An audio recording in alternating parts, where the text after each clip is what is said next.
Esse vídeo, ele vai tratar de um tema importante que eu vou trazer, que é em relação a... Eu não sei se já é considerado por esse nome, mas eu batizei meio que a síndrome da Mulher Maravilha, né? A síndrome do super-herói, né? Também que ocorre com os homens, que é justamente quando nós tentamos mostrar força a todo custo, quando a situação ela não proporciona isso, sabe? Então, esse tipo de resistência, até certa forma, é legal. É legal porque nos motiva a enfrentar a situação, a se colocar não como vítima, mas de forma ativa, né? Para que a situação ela seja reconhecida, né? Você se reconhecer na situação e buscar enfrentar, e não se colocar numa posição de vítima. No entanto, é, é, no momento quando você mostra a força, né? Quando nós tendemos a mostrar força o tempo todo, né? E não nos permitimos fragilizar quando a situação ela corrobora para isso, nós estamos internalizando sensações, nós estamos colocando o que estamos sentindo para fora, e isso, de alguma forma, o organismo ele vai manifestar de alguma forma. Então, isso pode é quando as pessoas elas tendem a negar o que estão passando, né? Passa de um sentido, sai do enfrentamento, passa para a negação e a pessoa ela quer ser forte a todo custo, sabe? Não se permite sofrer.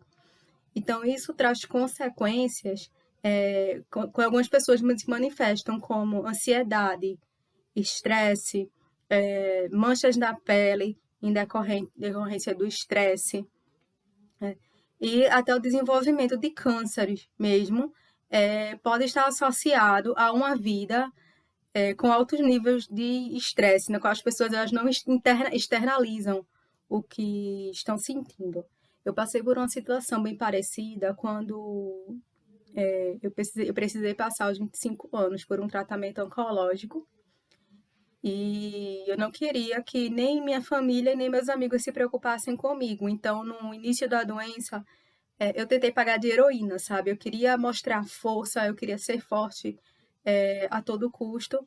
Só que chegou num momento que a carga ela ficou pesada demais para que eu pudesse carregar, sabe? Então, mostrar força tornou tudo muito pesado para mim. E chegou um momento que eu tive que abandonar, eu tive que reconhecer que a situação realmente que eu estava era complicada, eu precisava, que era necessário que eu me permitisse ficar triste, que eu me permitisse chorar, que eu me permitisse vivenciar todo o luto, todo o sofrimento que aquela situação me proporcionou, o luto de não poder comer temporariamente o que eu gostava de comer, o luto de me despedir das minhas mamas porque elas iam ser retiradas, no caso elas foram retiradas, né? O luto de eu não ter a liberdade que eu tinha durante de sair livremente por conta da minha imunidade, ou de receber amigos, pessoas que eu gostava próximas a mim, por conta que eu não tinha, minha imunidade estava baixa, então eu tive que restringir o contato com as pessoas quando, na realidade, eu vivia viajando, eu vivia rodeada de pessoas na universidade, e tudo isso mudou bruscamente, sabe?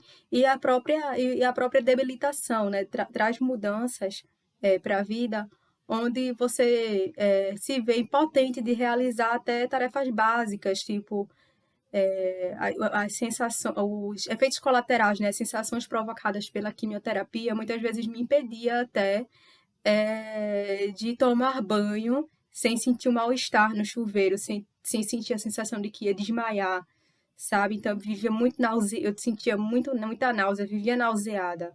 Eu acredito que isso é comum a toda pessoa que passa por um tratamento oncológico. Então, chegou um momento que pagar de heroína, vivenciando tudo isso, se tornou muito cansativo e eu tive que externalizar, sabe? Toda a minha fragilidade, eu tive que reconhecer a minha fragilidade, eu tive que me permitir ficar triste, me permitir chorar em determinados momentos, me permitir desabafar, sabe? É aquele momento que a gente joga a toalha, né? E diz, ah, minha gente, não tem condição, sabe? Tá muito difícil, eu tenho que reconhecer isso. Então, isso é importante para que a gente possa é, reconhecer a nossa fragilidade e conseguir se permitir vivenciar cada fase que a vida proporciona, seja ela feliz, seja ela triste, né? Então, a terapia, ela auxilia muito nesse processo. Eu faço terapia já há mais de um ano, né? E eu posso dividir a minha vida em antes e depois da quimioterapia e da terapia também, né? Por conta que a terapia, ela me proporcionou um autoconhecimento enorme.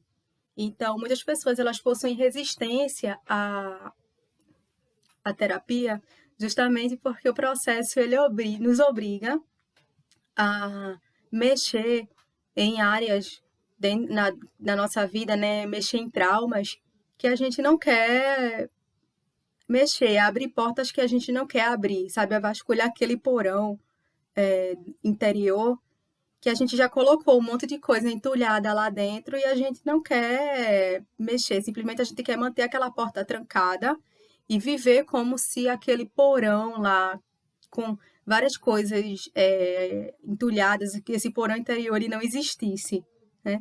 Então, a terapia, ela provoca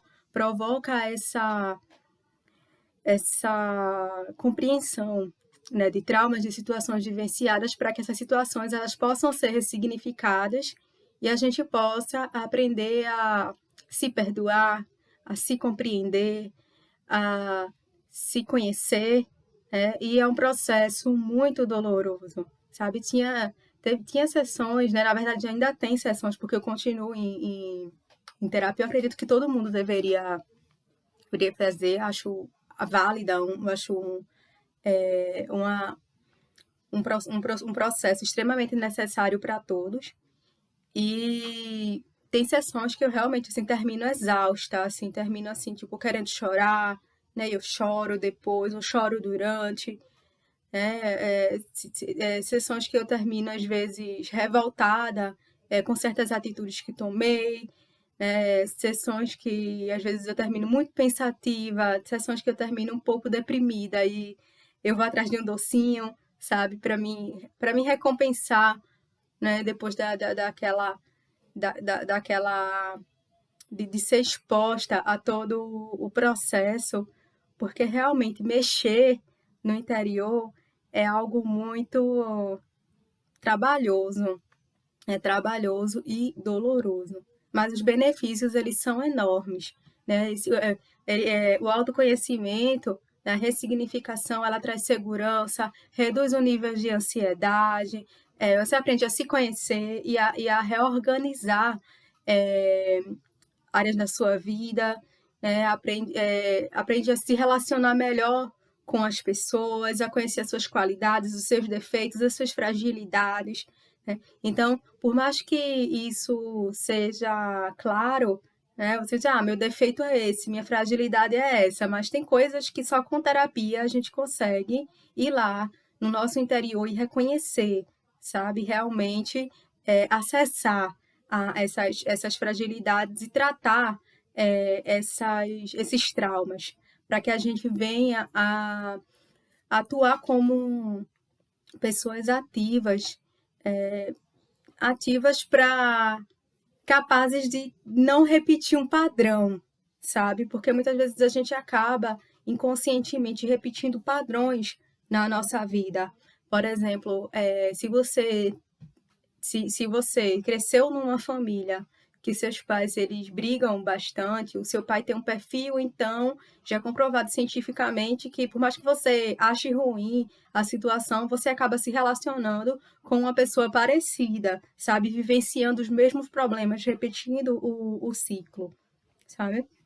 Então, se você teve uma situação que te causou insegurança, então você tende a internalizar aquilo e reconhecer aquela exposição, aquela determinada situação, como uma situação que te incapacita, que te impede de avançar por conta de uma insegurança anterior, de uma exposição que você teve anteriormente.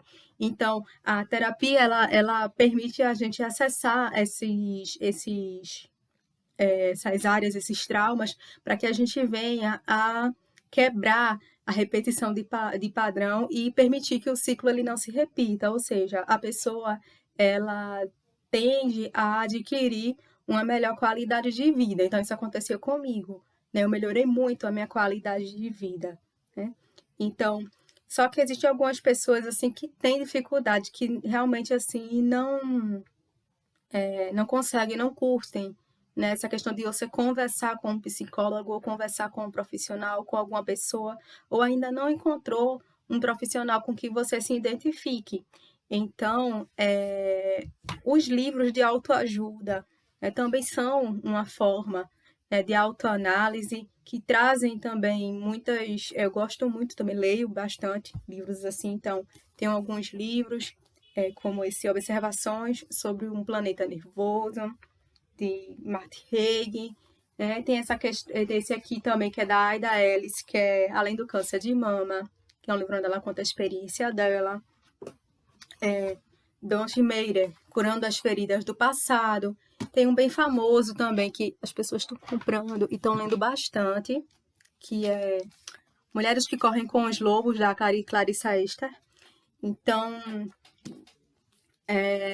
Estés, né? Clarissa Estés. Então, os livros também, já aconteceu, assim, de eu terminar livros e terminar chorando, sabe? A leitura do livro, porque mexeu comigo, sabe? Me fez refletir, me fez avançar, me fez me autoanalisar. O Vendedor de Sonhos, de Augusto Cury, também é muito, muito bom, já li, recomendo, né?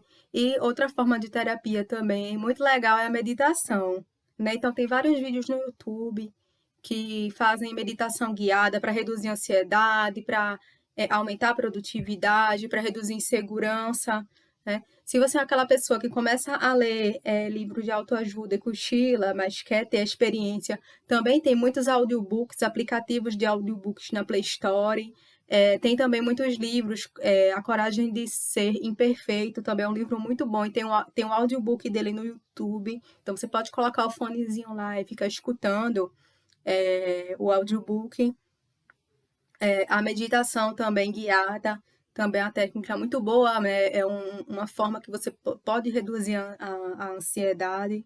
Às vezes colocar, sabe, aquela musicazinha que você gosta, ou que traz reflexões importantes para a sua vida, e ficar ouvindo, ficar meditando na letra da música, ajuda bastante, sabe? Músicas que tocam o teu coração e te permitem chorar, sabe? Te toca de uma forma que você põe para fora o que você está sentindo, também é legal, né, ouvir músicas.